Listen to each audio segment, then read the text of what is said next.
Olá, tudo bem? Se até pouco tempo atrás os pais penavam para encontrar a dose ideal da televisão e videogame na vida das crianças, hoje eles precisam incluir tablet, celular e computador.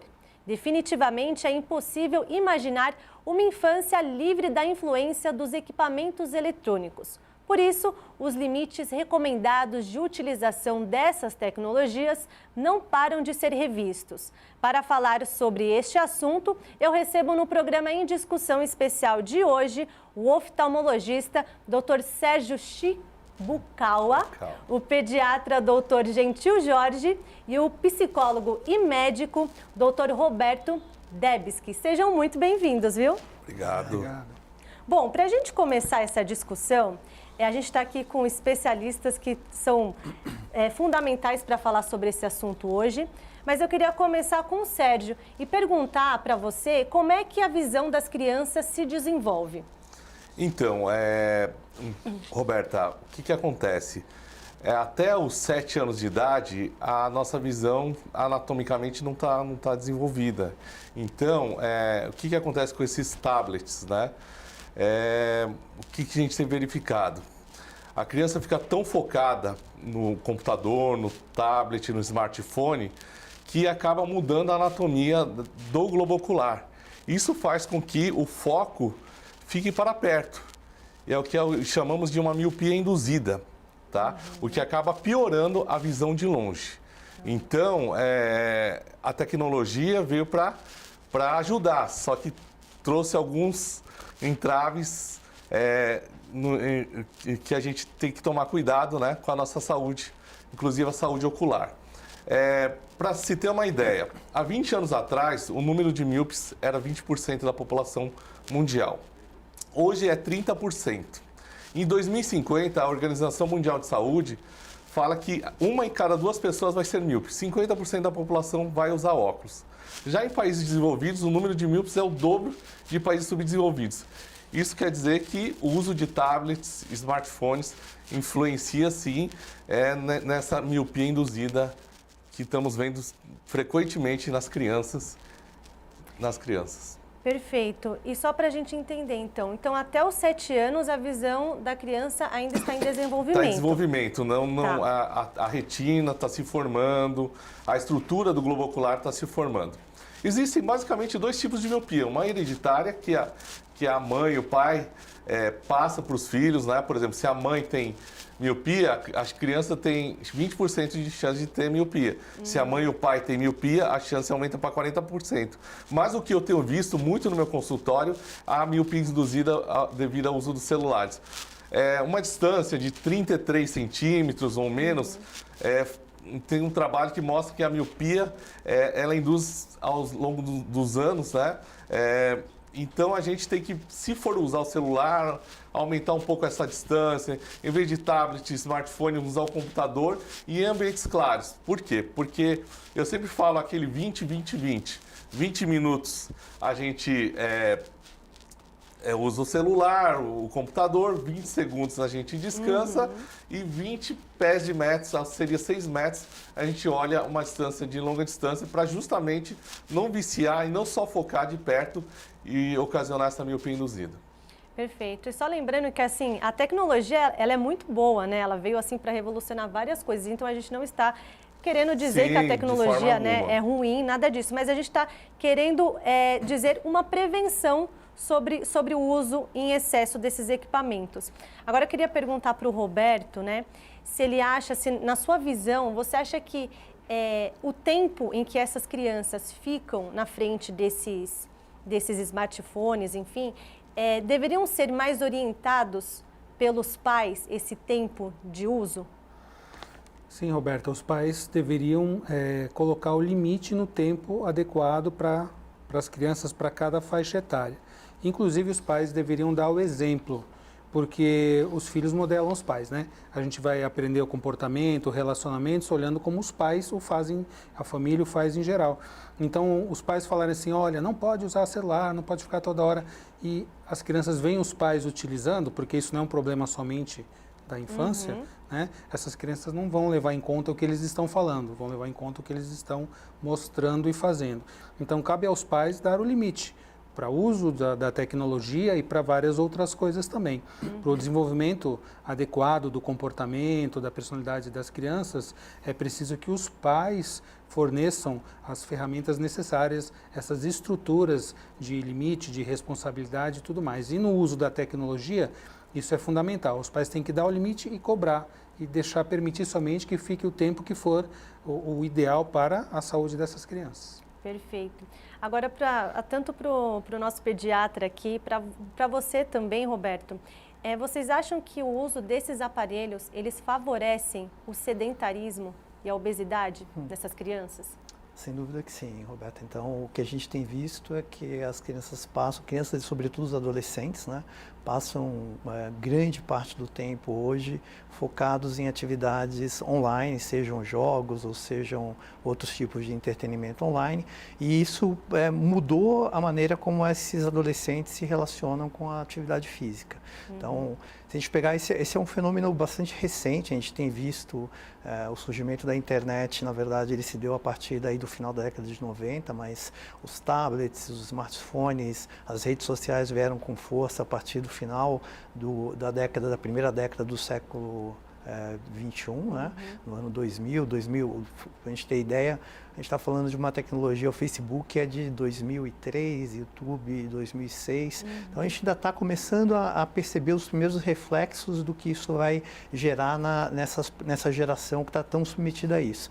Mas sem dúvida que se você lembrar da infância, eu vejo a infância dos meus pacientes, ou a minha própria infância, o que eu vejo é que, na verdade, a gente tinha mais tempo livre, mais tempo focado com brincadeiras, né? Brincadeiras que eram de correr, de andar, que são propícias às crianças e adolescentes. E aí, quando você tem além da mudança de atividade física, uma mudança do tipo de alimento que está sendo consumido, a pessoa que está na frente do computador, ela tende a ingerir fast foods, né? Comidas que são mais rápidas, comem qualquer coisa para poder continuar na frente do computador. São comidas geralmente muito calóricas, você não tem a queima de calorias adequadas para aquela ingestão e com isso você promove a obesidade. E isso a gente vai ver aí, a gente já está percebendo no mundo um aumento dos índices de obesidade.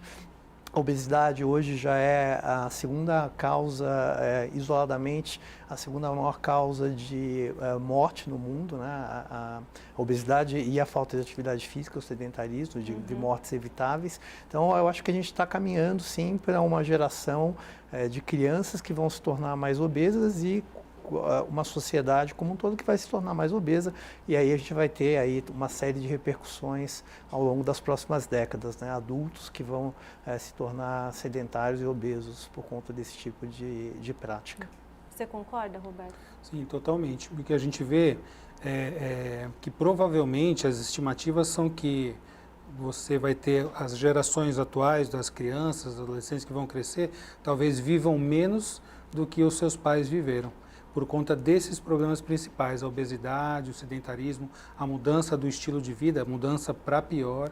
A questão do uso das tecnologias também acontece porque hoje em dia existem outros fatores no mundo que inclusive levam a isso. Então, antigamente as crianças podiam brincar na rua, podiam correr, tinham tempo livre, como o colega Gentil falou, e hoje em dia a gente está mais restrito, né? Tem a questão da violência, tem a questão dos espaços urbanos, a falta de locais mesmo para essas crianças estarem. Você vê nas escolas, o que se prioriza hoje é a parte do ensino, mas a parte física muito pouco. Você tem um intervalo, um recreio de 15 minutos em que a criança precisa comer e se mexer um pouquinho no meio de tantas aulas. Então, tudo no mundo hoje leva ao aumento do sedentarismo, a alimentação que vem piorando, os carboidratos refinados, os alimentos refinados, as calorias vazias das ingestas de refrigerantes, de sucos, de caixinha e tudo mais. Esses fatores, eles vão se potencializando e as doenças crônicas vêm aumentando cada vez mais. Então, eu digo que nós temos aí um desenvolvimento da medicina incrível, fantástico. Em 100 anos, aproximadamente, a gente veio da descoberta do primeiro antibiótico, da penicilina, para o mundo de hoje, que você tem transplantes, tecnologias, medicações fantásticas, e cirurgias, e terapia genética e tudo mais. Só que as pessoas estão adoecendo cada vez mais. Exatamente. Então, quando se esperava que a gente hoje tivesse um mundo com muito mais saúde, né, a gente vê um mundo em que as doenças crônicas estão aumentando exponencialmente, década após década, todas as doenças, a obesidade, as doenças cardiovasculares, né, que são as que mais matam, câncer e tudo mais. Isso por conta do quê? Por falta de tecnologia, não. Inclusive a própria tecnologia, as mídias digitais e tudo mais, são ferramentas fantásticas e não são elas o problema, é a utilização de tudo isso que é o problema. Fora que também existe a questão do isolamento, né, dessas crianças, né? Às vezes os pais acham que estão fazendo assim... A gente sabe que a rotina da família é muito corrida hoje, né? Isso acho que 100% aí das famílias tem uma rotina muito corrida. E acabam chegando em casa, na hora, sei lá, da janta, enfim, coloca o tablet, o celular na frente da criança. A criança, na hora de se alimentar, sim, vocês me corrijam se eu estou falando errado, às vezes nem sabe o que ela está comendo ali. Isso, ela não consegue nem saciar aquilo, porque ela está prestando atenção ali na tela, mas uma das causas da obesidade, a falta de percepção do que você está ingerindo. Né? Então, as pessoas, você está vendo TV, você pega um balde de pipoca, você come, quem comeu minha pipoca? Não, foi a pessoa. Foi a pessoa, mas ela não percebeu, ela estava focada em outra coisa. Então, isso também é um dos prejuízos que a gente tem dessa utilização. A gente sabe em pediatria que a gente tem uma janela de oportunidade, os 1000 primeiros dias de vida são fundamentais na constituição do desenvolvimento neuropsicomotor da criança, né? Então, essa questão que você colocou é super importante, a gente chama de abandono da criança nesse período. Então, às vezes os pais têm a ilusão de que estão deixando a criança acompanhada na companhia de um programa qualquer, uma música, alguma coisa que entretém e deixa a criança quieta, para fazer alguma outra tarefa, mas na verdade o que você está fazendo é privando essa criança de estímulos que seriam extremamente importantes para a aquisição de linguagem, para a aquisição de confiança, para a aquisição de habilidades motoras finas, desenvolvimento cognitivo. Então, a gente tem visto aí um aumento que é multifatorial, obviamente, a gente tem outras causas aí, mas aumento do índice de autismo, de estresse, depressão infantil. Então, uma série de condições que não são só físicas, né?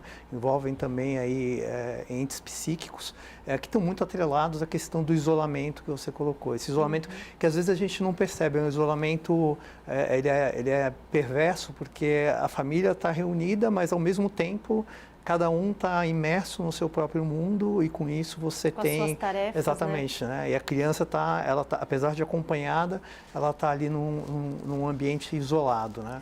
Não é uma solidão, é uma solitude que faz com que você tenha uma série de prejuízos nesse desenvolvimento. Até no momento de birra, eu acho que das crianças, né? Toda criança tem esse momento, né? E aí o pai fala assim, não, olha aqui, vamos colocar o desenho tudo para você parar, Eles usam né? a tecnologia para acalmar a criança. Eles deixam de se responsabilizar pelo lidar com essa criança, porque dá trabalho educar, dá trabalho criar, então muitas vezes se torna, entre aspas, mais fácil naquele momento você distrair a criança, só que depois isso não resolve a questão comportamental, o vínculo que tem que se formar, a relação de confiança, a relação, né, dos pais educarem os filhos, isso certamente vai trazer consequências futuras. E a relação das famílias está se modificando. Isso a gente vê em casa, se você vai num local público, você vai num shopping, veja a relação em um restaurante, as pessoas muitas vezes estão lá toda a família, mas cada um está sozinho, né? Então, a interação social, a conversa, o convívio se modificou grandemente nos últimos anos devido a esse tipo de tecnologia, porque está sendo mal utilizada. É verdade. Falando um pouquinho com o Sérgio agora, eu queria que você contasse um pouquinho para a gente quais são os problemas aí visuais que você recebe no seu consultório, no seu dia a dia, nas crianças. Bebês também têm algum tipo de problema na visão? Tem algumas doenças congênitas, né? Nem relacionadas a esse fato, né? Só que o que acontece? Eu percebo que também as pessoas, como ficam tão fixadas, as crianças ficam tão fixadas no computador, elas esquecem de piscar o olho. Então, muitas vezes, uma conjuntivite alérgica, um ressecamento no olho, falta de lubrificação, não somente essa miopia induzida que eu falei anteriormente, né? A longo prazo, uma exposição grande de raios azul, né? Essa luz azul. Isso, né? eu ia chegar até Exatamente, nesse ponto com você também, para você falar um pouquinho sobre o que essa luz azul também pode causar. Isso pode, a longo prazo, induzir uma catarata, você entendeu? É um dos fatores de catarata. O que é catarata? A exposição solar pode induzir uma catarata. Tem uma outra doença que a gente vê na retina, que é uma degeneração macular relacionada à idade, relacionada com exposição solar. Muita luz, constantemente, 12 horas, 13 horas, pode até estar induzindo essa degeneração mais cedo, né? Então, eu sempre falo, eu tenho mais de 40 anos, então na minha época a gente brincava de taco, a gente jogava futebol hoje, e eu falo, celular, tudo bem, só que vamos dar uma maneirada. A sociedade de pediatria, ela preconiza crianças até 2 anos não usar celular. De 2 a 5 anos, 1 hora por dia. E acima de 5 anos, 2 a 3 horas, conforme com aquele intervalo que eu falei. E sempre em lugares claros, né? Porque você vai alterando o foco de perto com de longe. Então, quer ver alguma coisa? Fica perto de uma janela. Quer ver um computador? Você coloque do lado de uma janela. Um ambiente mais claro, mais né? claro, porque aí você vai alternando com, vou ver o carro da rua com o foco do celular. Muitas crianças fazem o contrário, ficam na cama, com luz apagada, vendo o youtuber mexendo no celular. E ele falou desse tempo de recomendação, né? Das crianças assistirem TV. Qual que é o tempo recomendado por dia? Ou, de repente, precisa de alguns intervalos para que a criança assista uma TV, mexa no tablet, enfim? Legal. A Sociedade Brasileira de Pediatria lançou agora uma revisão, um grupo de trabalho da SBP chamado Saúde Digital, com recomendações para tempo de exposição para todas as faixas etárias. Então, como o Sérgio já colocou, até 2 anos de idade, a recomendação da Sociedade Brasileira de Pediatria é que esse tempo de exposição seja 0. Seja 0, até 2 anos? Mesmo a exposição passiva, quer dizer, aquela que você não dá ativamente o tablet ou o celular para uma criança, mas ela acaba vendo, ter essa... A TV precisa de uma distância? A TV sim, né? Ele colocou, acho que 30 centímetros, um pouco acima de 60 centímetros, né? A TV, por ter uma tela maior, né? Isso se dispersa, mas luz focada, luz azul, então para crianças menores de 2 anos, 0, para crianças entre 2 e 5 anos, 1 hora por dia, crianças de 5 até 9 anos, 2 horas por dia, adolescentes em torno de 3 até 4 horas tolerável, mas sempre evitando vir à noite, porque se você deixar também para o adolescente, ele vai querer as 3 a 4 horas dele vai ser na madrugada. Exatamente. E aí você gera a questão da falta de sono. Esse é um outro ponto importante, né? A falta de sono. A luz induz... né? A indução da luz, ela reduz um hormônio natural secretado pelo nosso corpo, que é a melatonina, que é um dos responsáveis pelo nosso adormecimento natural.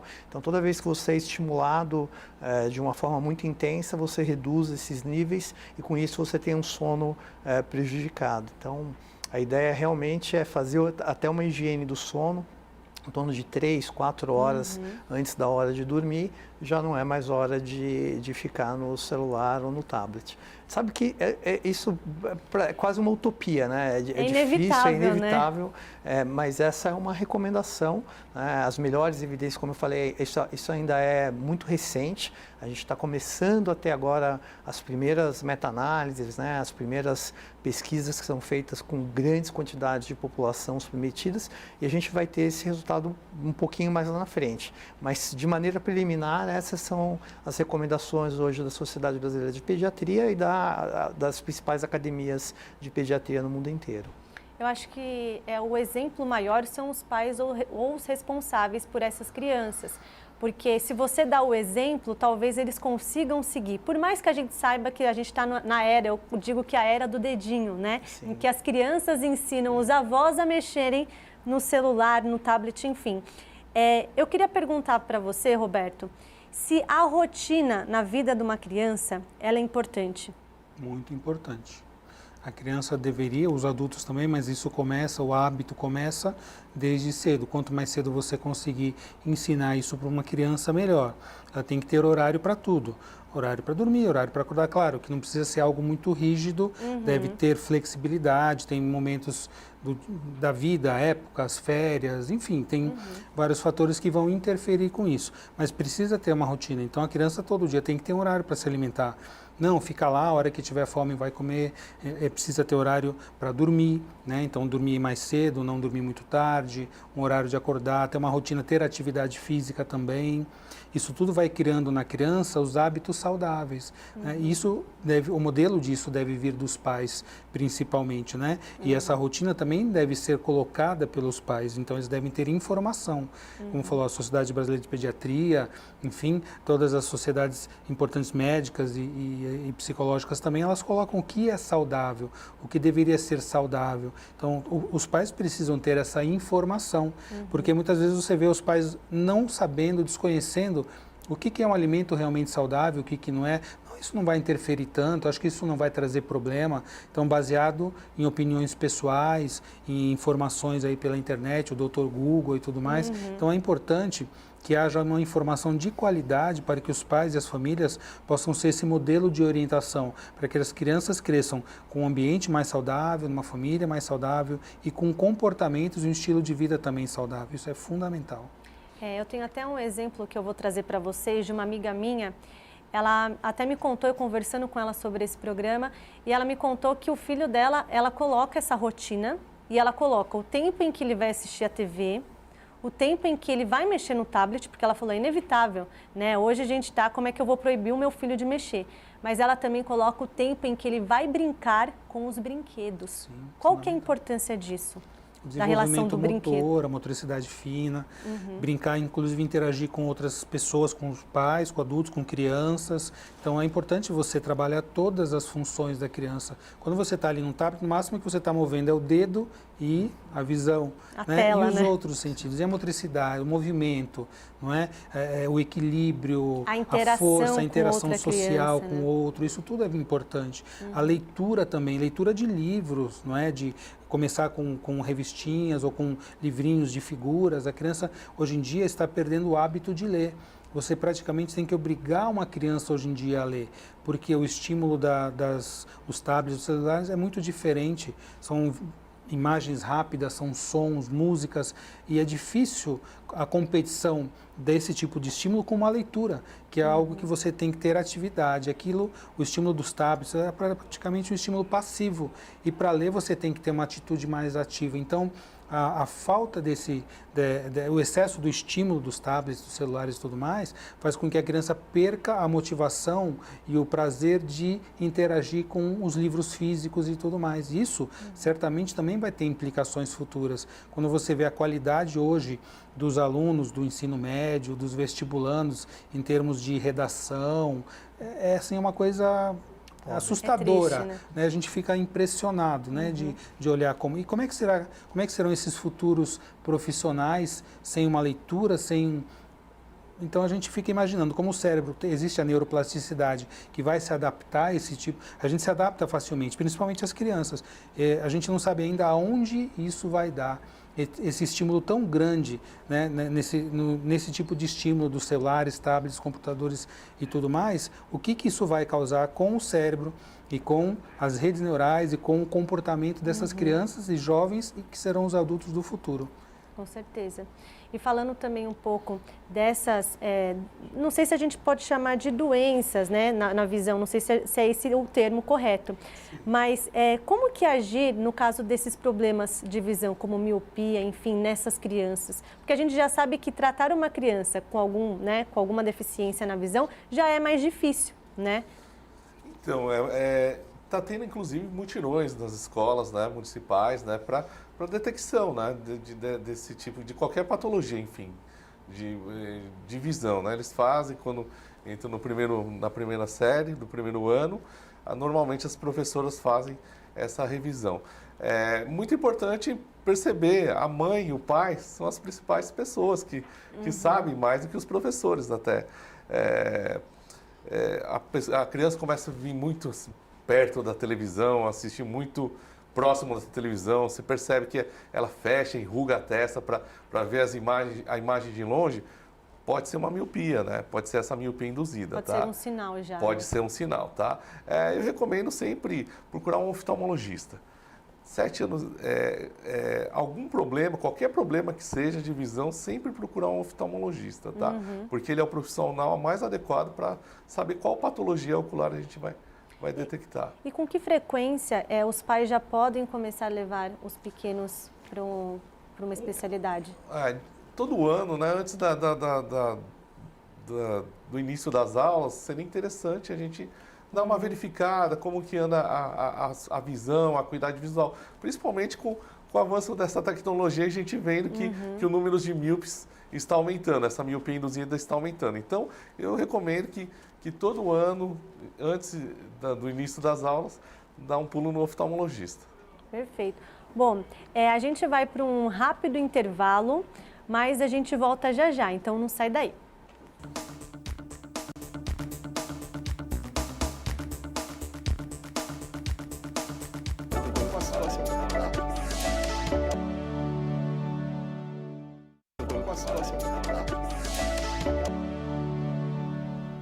O programa em discussão especial está de volta, hoje falando sobre os males causados pelo uso intenso de aparelhos eletrônicos por crianças. Bom, para a gente continuar o nosso bate-papo aqui, eu queria que o Dr. Gentil comentasse um pouquinho para a gente sobre... A gente sabe que as crianças colocam muitas coisas na boca, né? Qual que é o perigo das crianças colocarem esses tipos de dispositivos, né? Terem contato com a boca? O que pode ocasionar isso? Na verdade,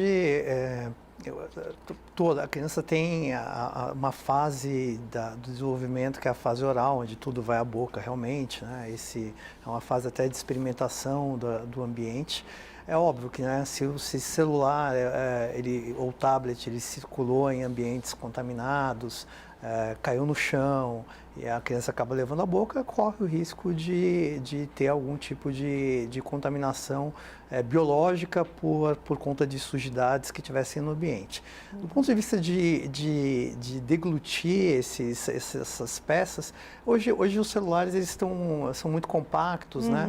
É muito difícil assim, soltar uma estrutura. Eu acho que do ponto de vista de risco de acidentes, esse é o menor dos riscos, né? Obviamente você pode ter risco de quebra de tela, ocasionando alguma lesão de pele, mas as telas também são cada vez mais rígidas, né? Esses padrões de qualidade melhoraram bastante. Se a gente pegasse os celulares da década de 90, eles eram todos com pecinhas destacáveis, né? Até os números, né? Os números, teclas, e ali realmente era uma época que a gente via realmente que tinha acidentes do tipo ingestão de corpo estranho, enfim, mas isso reduziu bastante.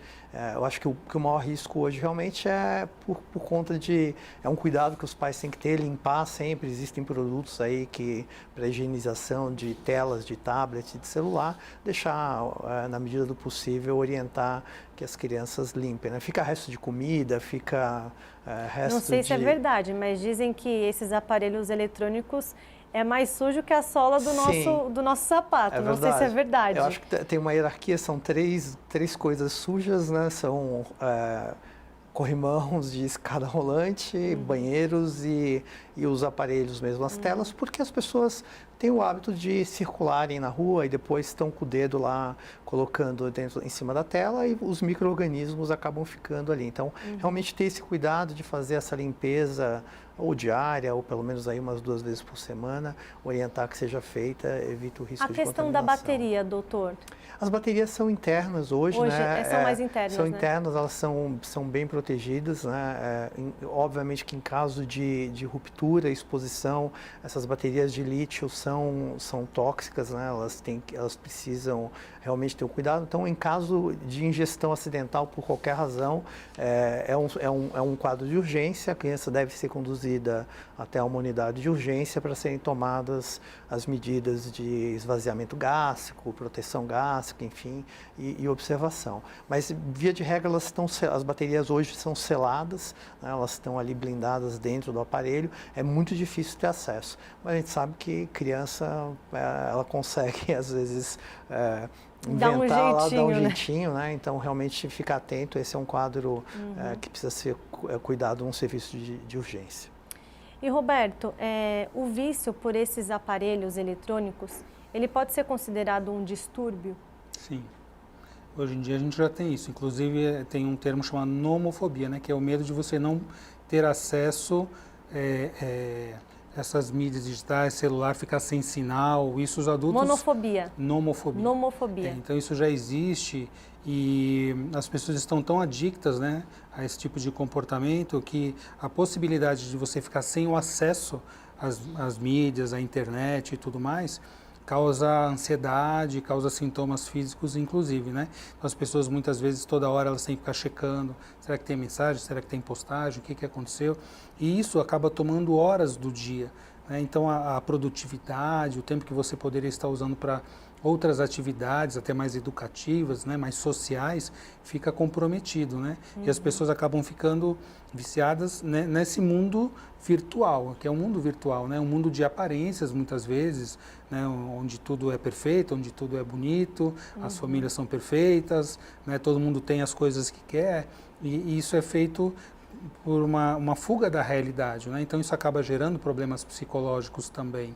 Né? E quando os adultos têm isso e eles levam isso para, né, nas suas famílias, como é que será que vai ser a interação com essas crianças? Qual a influência que essas crianças vão receber desses pais? Então você percebe que isso tem um campo de extensão que pode ser muito prejudicial para o desenvolvimento dessas crianças desde pequenas já. Esse é um ponto que eu queria complementar, Roberta. As mídias sociais todas são conduzidas por algoritmos que visam algum tipo de propaganda. A gente está tendo uma regulamentação fortíssima agora, direcionada, já existe há pelo menos uma década uma regulamentação sobre propaganda infantil, proibindo propaganda infantil direta, né, com frases do tipo exija, peça, eu quero, né, mas existem formas sutis de se fazer isso. A gente está tentando regulamentar isso de uma forma ainda mais dura. A Lei Geral de Proteção de Dados, que entra agora em vigor em 2020, regulamenta de forma muito assertiva a questão das propagandas que vêm via mídias sociais, via YouTube, Facebook. A gente tem que lembrar que essas mídias são gratuitas, mas elas são, na verdade, financiadas por propagandas. E propaganda infantil é uma coisa que vai direto, né? Ela não tem, o adulto ainda tem algum tipo de filtro, né? Mas a criança consegue filtrar um pouco não mais, consegue mas a criança filtrar, não, né? Então ela é impactada diretamente por isso. Então essas questões que o Roberto colocou de estresse que pode ser gerado por não ter alguma coisa, né? Então, ver lá um vídeo que parece inofensivo, mas na verdade o que ele está fazendo é a venda de um produto final e a criança acaba se estressando, se revoltando por não ter aquilo. Então, esse também é um cuidado que os pais têm que tomar no conteúdo, não só, a gente está falando dos aparelhos, mas o conteúdo em si que a criança está vendo, ele é importantíssimo que seja checado. E vocês falaram uma coisa assim, acho que muito importante, até nos canais de desenhos, que são canais interativos, passa uma quantidade de comerciais sobre brinquedos, uma infinidade, né?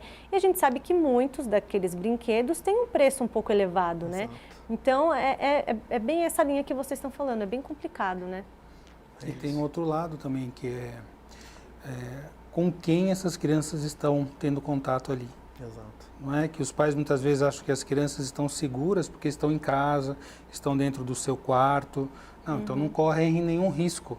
Mas a gente não sabe o que elas estão assistindo. Será que esses pais têm o interesse e a atitude de ir lá verificar o que seu filho está vendo, com quem que ele está muitas vezes conversando? Porque a gente sabe que as pessoas estão de olho. Você tem pedófilos, você tem pessoas com alterações de comportamento, também, né, as brincadeiras. Sim. Então, o contato que seus filhos estão tendo, os pais têm que estar ativos, eles têm que olhar, eles têm que verificar, ter acesso a esse conteúdo, saber, porque muitas vezes os filhos estão sendo influenciados, né? E muitas coisas prejudiciais podem acontecer.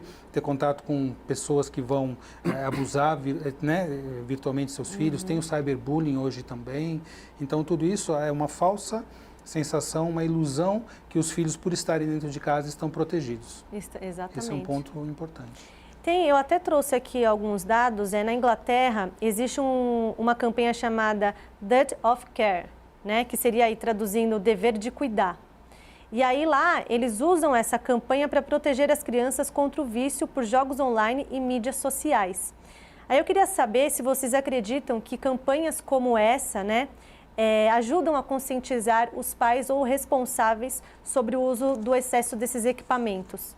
Acho que é exatamente isso que a gente está discutindo agora, né? Essas campanhas, por trás de uma falsa segurança de que a criança está segura em casa, longe da violência, ela pode estar muito exposta a outros tipos de violência, né? Então, aqui no Brasil teve uma pesquisa recente que foi a maior, acho que feita aqui, via CETIC, 3.000 famílias com crianças de 6 a 19 anos, que mostrou que pelo menos 20% dessas crianças já tinham sido expostas a algum tipo de violência, seja conteúdo sexual inapropriado, seja cyberbullying, seja questão de propaganda incisiva, ou essas que você chamou de brincadeiras, mas que podem ter, na verdade, consequências gravíssimas, né, como indução de suicídio. A gente viu agora uma que está correndo aí. Tal de baleia azul, baleia né? azul, né, que era para indução de suicídio, automutilação. Uma agora que está a Sociedade Brasileira de Neurocirurgia muito preocupada, que é uma indução de uma queda direta, aquela do pulo, né? Eu ouvi, eu cheguei a ver. Que é uma coisa gravíssima, né? Inclusive parece pode que o outro causar que sérios teve, problemas ali, né? Pode dar um traumatismo. Traumatismo craniano, traumatismo raquimedular, né? Fora, enfim. Então, eu acho que esse tipo de conscientização, esse tipo de campanha, a gente já sabendo que o índice de exposição é bastante elevado, quando a gente está falando de 20% dessa amostra exposta a isso, é muito. Então, é fundamental que os pais saibam que isso pode acontecer e que, mais do que isso, sejam responsáveis efetivamente por checar, tem que acompanhar. Monitorar, né? A criança, ela para todo ponto de vista, tanto legal quanto do ponto de vista psíquico, e responsável pelas suas ações. Então, os pais não podem ser omissos nesse ponto, né, de não acompanharem com toda a firmeza o que está acontecendo. Às vezes a gente quer deixar os filhos mais à vontade, mas realmente os perigos são talvez maiores até do que os perigos se as crianças estivessem fora, num ambiente de brincadeiras que eram consideradas normais e sadias aí. Eu acho que cai até naquela questão que eu falei até no começo do programa, da questão dos pais chegarem, né, dos seus trabalhos cansados e aí acabam dando esses equipamentos, às vezes nem sabe o que o filho está vendo ali, né? Ou de repente o pai deixou alguma janela aberta ali que é, né, de coisas impróprias, enfim. Acho que precisa muito de monitoramento, sim, de limites, né? Acho que a gente pode falar de limites aqui também. Inclusive, a gente tem um projeto de lei de autoria do deputado estadual César aqui na casa, do PSDB, que é o projeto de lei 979 de 2019, que institui a Semana de Conscientização e Prevenção sobre os Males Causados pelo uso intenso de celulares, tablets, computadores por bebês e crianças. Eu fui até o gabinete dele, vamos ver então essa entrevista que eu tive com ele.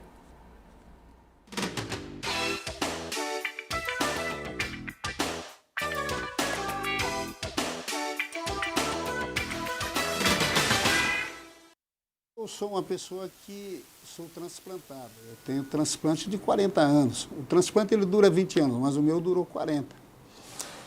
E eu fiquei no banco de óleos, porque foi morrendo as células, e fiz o transplante de novo.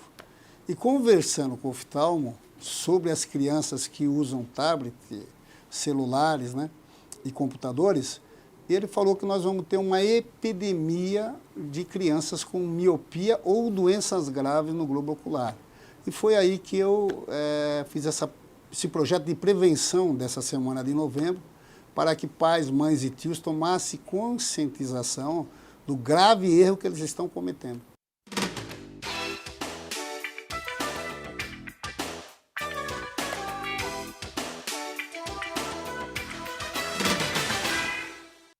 no momento que eles estão com ele na mão, os pais, os avós e os tios têm aquele momento de paz, de tranquilidade, sabem onde eles estão num sofá, numa cama, eles estão com o celular na mão, sem saber que aquilo está prejudicando a córnea e o cristalino. A córnea, nós temos ela fora do olho, nós temos a córnea, o lado externo do olho, e o cristalino é dentro.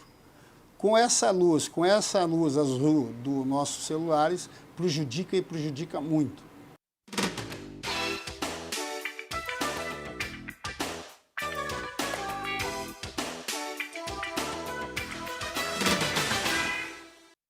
A luz intensa no olho, ela acaba prejudicando o sono das crianças à noite.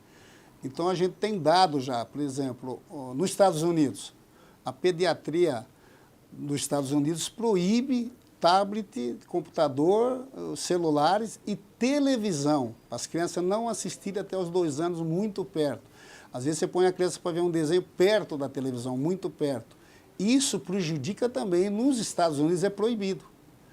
Lá é proibido, aqui nós estamos conscientizando os pais numa semana para amanhã eles saberem que a Assembleia Legislativa do Estado de São Paulo estava preocupado com os filhos dele.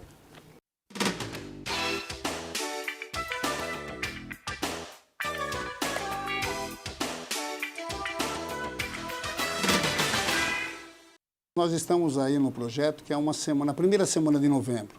Não vai ter custo, não vai ter... pode até arrumar pessoas que queiram interagir nesse projeto, ou as empresas que fabricam óculos, lentes, podem até financiar esse projeto aí para as crianças, né? Mas a primeira semana de novembro nós vamos fazer uma divulgação, o projeto fala isso, para que os pais tomem consciência do mal que eles estão fazendo para o seu próprio filho, não é? Bom, então a gente viu aí alguns trechinhos da entrevista, né, do deputado César, contando um pouquinho para a gente sobre a criação desse projeto, né? Ele focou bem na questão da visão, né, desses pequenos. E ele fala que vai ser na primeira semana aí de novembro, né? Essa semana de conscientização. Eu queria saber de vocês o que vocês acham desse projeto, se é um projeto que pode realmente funcionar. Muito importante esse projeto, né? A miopia é uma epidemia já, mundialmente. Como te disse, daqui 20 anos, 1 em cada 2 pessoas vai ser míope. Então, é muito importante essa semana de conscientização. Ele falou da córnea, né? Quando a gente não pisca o olho, fica tão concentrado, pode causar lesões na córnea, como ceratites.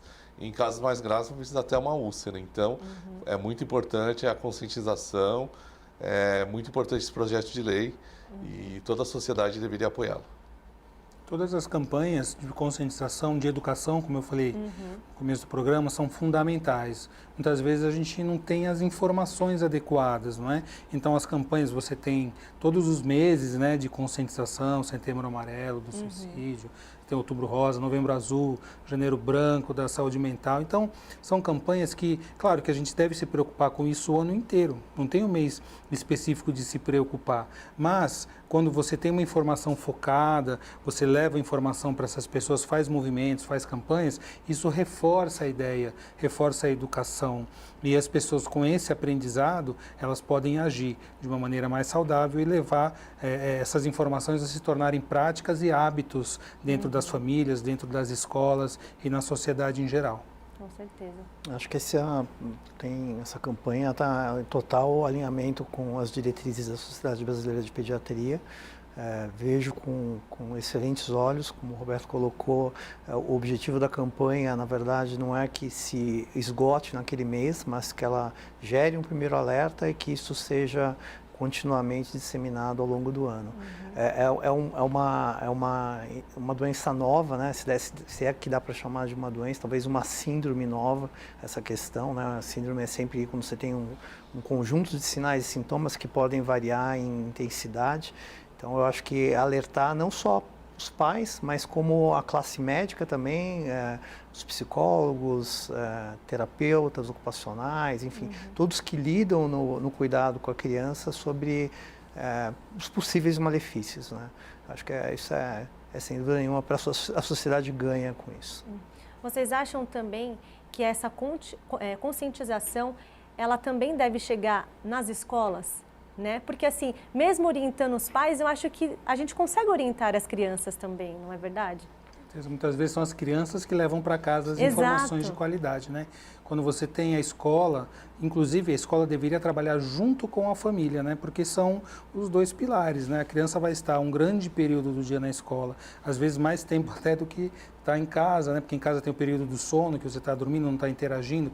Então eu acredito que quando você tem uma mesma linguagem, né? Mesmas ações que vão se somando e se potencializando em casa e na escola, né? Não um antagônico ao outro, mas um caminhando conjuntamente ao outro, você pode trazer um comportamento para a sociedade mais saudável. E as famílias, né, que o pilar, a base é da família. Então, quando a família tem essas, muitas vezes os pais vão educar e levar isso para a criança, mas muitas vezes a informação de qualidade vamos dizer assim, o estímulo vem lá da escola e a criança que vai trazer essas informações para os seus pais para casa. Então, é o trabalho em conjunto que vai trazer melhores e potenciais resultados. Com certeza. Existe também, eu queria que vocês comentassem um pouquinho também, a gente estava falando muito da questão dessas crianças usarem indevidamente as redes sociais, a internet, né? Essas crianças, elas podem se tornar adultos frustrados? Eu acredito que quando você vive num mundo irreal, vamos dizer assim, um mundo em que há muita ilusão, muita fantasia, longe da realidade, isso vai trazer um grau de frustração muito grande, não é? Então, as pessoas hoje parece que elas querem mostrar algo que não é real, né? Então, que elas têm o que não têm, que vivem o que não vivem, e os outros também se influenciam, né? Muitas vezes a gente tem um modelo de referência fora de nós, né? Então, o que o outro faz, o que o outro tem, e deixando de olhar para si, para a sua realização pessoal, para o seu autoconhecimento, para o seu desenvolvimento pessoal. Então, claro que tudo tem uma interferência. A gente está vivendo num mundo novo com informações, como o colega falou, muito recentes. Essa questão das mídias sociais, da internet, Facebook, Instagram, não tem nem 10 anos, né? Que é o grande influenciador hoje. As pessoas todas estão ligadas nas imagens que os outros vão postar. Então, a gente precisa, claro, isso tudo pode servir como diversão, como passatempo. Como trabalho também, como muita trabalho, gente usa, como né? uso profissional, mas o principal é você estar na sua vida, na sua realidade. E a sua realidade você vive no seu dia a dia, não é dentro dessas mídias. Elas podem servir como um instrumento que vai ajudar, que vai potencializar. Então, não é a tecnologia que é ruim, é o uso que se faz dela. Então, o equilíbrio emocional, né, o equilíbrio psicológico, é que vai determinar muito daquilo que a gente vai viver. Então, se você quer viver com uma vida de autorrealização e sem frustração, olhe para si. O que você pode melhorar enquanto ser humano, enquanto pessoa que convive com outras pessoas? Qual é o seu legado? O que você vem trazer para o mundo? O exemplo que você, enquanto pai, mãe, família, está levando para essas crianças, porque a gente às vezes não tem a noção de quanto esse modelo interfere e influencia. As crianças, o modelo delas, assim, a criança ela olha para os pais, para ver como é que esses pais olham para o mundo. Então, o que os pais estão vivendo, o que eles estão fazendo, o que eles têm de valor, de crenças, está interferindo diretamente no desenvolvimento e no crescimento dos seus filhos. Então, a responsabilidade desses pais é imensa. É muito grande, muitas vezes eles não têm nem essa noção. Então, precisa se educar também nesse sentido, né, do comportamento, dos hábitos, do estilo de vida, do que você tem como crenças, valores, não é? Porque as crianças estão ali, elas estão modelando, parece que não, né? Que as crianças não estão nem vendo o que está acontecendo, mas às vezes uma palavra, elas falam, o que você falou isso, não sei o quê. Então, grava elas estão, muito rápido, exatamente, né? O modelo das crianças é a família e é os pais. São os pais, não é? Então, esses pais precisam ter um mínimo de saúde mental e comportamental para poder ter uma influência positiva nos seus filhos. Perfeito. Do ponto de vista bioquímico, né, nossa bioquímica cerebral, já tem estudos que mostram que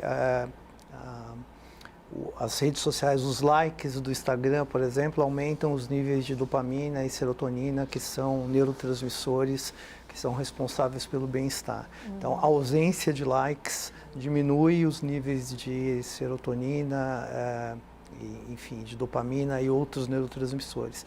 É óbvio que isso pode gerar, ao longo do tempo, ansiedade, depressão, estresse. A gente tem visto hoje O estresse, depressão e burnout na idade adulta já são a segunda causa de afastamentos no Brasil. A tendência é que seja até 2030, seja a primeira causa de incapacidade no Brasil. Então, sem dúvida nenhuma que alguma coisa nessa dinâmica da tecnologia e das redes sociais contribuiu para isso, né? Tem um termo cunhado que é o tecnoestresse. O tecnoestresse é uma patologia associada à utilização das redes sociais e à frustração que as redes sociais podem causar. Então, acho que a gente tem um desafio aí, tem realmente oportunidades de tentar minimizar esse impacto, mas tem um desafio gigantesco que isso só tende a crescer. E crescer modelado não mais por seres humanos, né? Então, o que a gente está colocando do outro lado das redes sociais, não tem mais uma pessoa que está apertando os botões. Eu tenho algoritmos com tecnologias de deep learning, de machine learning, que aprendem sozinhas, se reprogramam e com isso geram mais necessidade, né? Criam mais estímulos para que você fique mais dependente daquela rede social. Então, tem algumas redes sociais até que tiraram essa questão, Instagram, né? Dos likes. Exatamente. Visualizações parece que também é algo que vai acabar também para não gerar frustração. Gera frustração, inveja, as pessoas ficam, nossa, não curtiu, não deu like naquilo que eu postei. O jardim do outro é sempre mais verde, né, no Instagram. Exatamente, é bem complicado. Vocês acham que um conjunto, de repente, com as escolas, porque a gente sabe que esses aparelhos acabam atrapalhando devido ao uso, né, intenso por essas crianças, por esses adolescentes, enfim. Eu vejo pelo meu sobrinho, ele sai do videogame e ele vai para o celular. E na hora de estudar, né, esquece, né? Então, assim, é muito complicado lidar com isso. E eu queria saber se existe algum conjunto, sei lá, médicos se unirem com representantes das escolas, enfim, para estar levando orientação para esses jovens para falar, olha, daqui tanto tempo vocês podem ter sérios problemas. Porque, às vezes, ouvindo de especialistas como vocês que estão aqui, será que não seria uma forma também de conscientizar esses jovens? Aí a gente fala de jovens porque as crianças é um pouco mais difícil de acabar entendendo toda essa situação. Mas são crianças que já vêm passando por esse processo da era do dedinho e que vão se tornar jovens que talvez não tenham mais interesse nem em estudar. Eu vejo que assim, a gente teve exemplos bem positivos sobre esse tipo de conscientização em outras esferas, né? Por exemplo, a conscientização ambiental. Isso começou, eu digo que os adolescentes e essa geração milenial foi a que trouxe dos bancos escolares a questão da consciência ecológica, a necessidade de preservar a água, de não se usar plásticos. Você ouve isso muito mais como discurso dos jovens do que da população de geração X ou Y, né? Às vezes a dificuldade de aprendizado pode estar, inclusive, relacionada com a visão, né? A pessoa... Exatamente. Então, aí ela perde até o interesse no aprendizado, nos estudos. Por isso que é importante a importância dessa conscientização também. Perfeito. A gente está chegando no final do programa, mas eu queria que vocês deixassem uma mensagem final para quem nos assiste, para os pais responsáveis, terem a consciência, orientar os seus filhos. O espaço é de vocês agora. Vamos começar por você. Então, como foi preconizado pela Sociedade de Pediatria, os pais devem obedecer isso, né? De 0 a 2 anos, ausência total de smartphones, celulares. De 2 a 5 anos, 1 hora por dia, né? Para não haver aquela exposição. E acima dos 5 anos, 5 a 7 anos, 2 horas. E acima dos 7 anos, 3 horas. Se a gente seguir certinho, fazendo, não proibir totalmente, que a tecnologia veio a acrescentar, né? Nós precisamos melhorar muitas as coisas. Só que com o controle correto, a gente evita muitos problemas, inclusive os problemas oculares. Perfeito. Eu creio que os pais devem estar muito atentos aos seus filhos, né? Então, claro que a gente sabe que dá trabalho, às vezes você chega cansado em casa, você tem outras coisas que você precisa fazer, mas os filhos estão ali, eles demandam atenção, eles demandam presença dos pais, e mesmo com esse cansaço ou com chateações do dia a dia, você tem que estar atento, né? Os adultos têm que dar aquilo que os filhos precisam, né? Os filhos precisam de presença, de companhia, de orientação e precisam muito de limites também. Então, essa questão dos limites, parece que hoje em dia os pais têm medo de dar limites. Esse meu filho não vai gostar de mim, eles vão achar ruim comigo. Então, Exatamente. Parece que hoje em dia as crianças estão se tornando o centro da casa, o centro da família, ditando regras de consumo, regras de comportamento. Isso é uma inversão dos valores, uma inversão da chamada hierarquia. Então, os pais precisam estar no seu lugar de orientadores, de facilitadores, de educadores, né, que vão amar e orientar os seus filhos para o que eles precisam, não para o que eles querem. Muitas vezes é muito diferente o que os filhos querem e o que os filhos precisam. Então, Com o papel dos certeza. pais é esse, que tem que estar atentos e tem que agir. Perfeito. Quer deixar uma palavrinha também, doutor? Então, eu acho que a minha palavra é nada em excesso, né? Então, a tecnologia em si, ela não é boa nem ruim, ela está aí.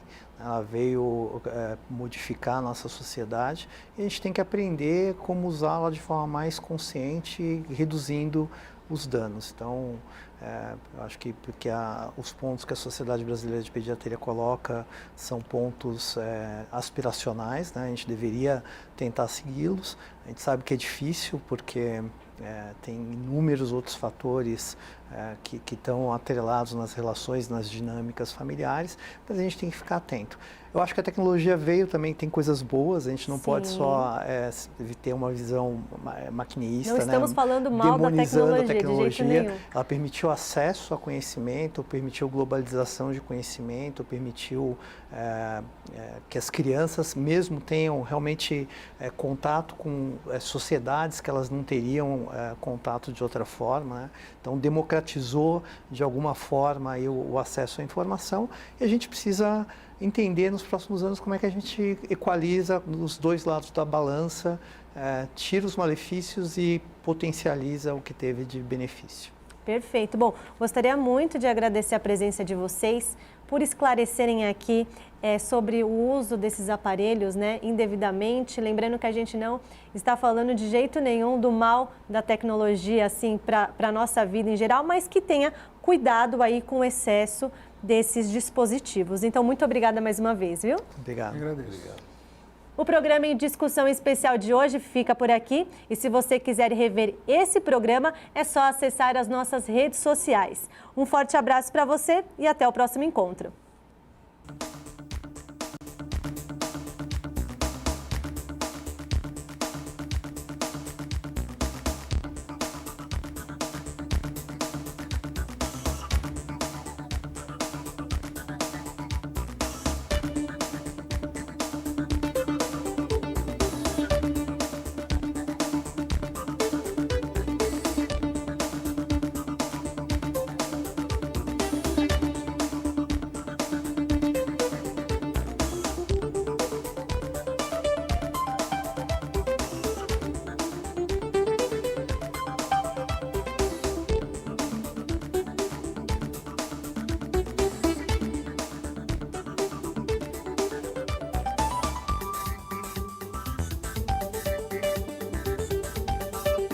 Vale a pena,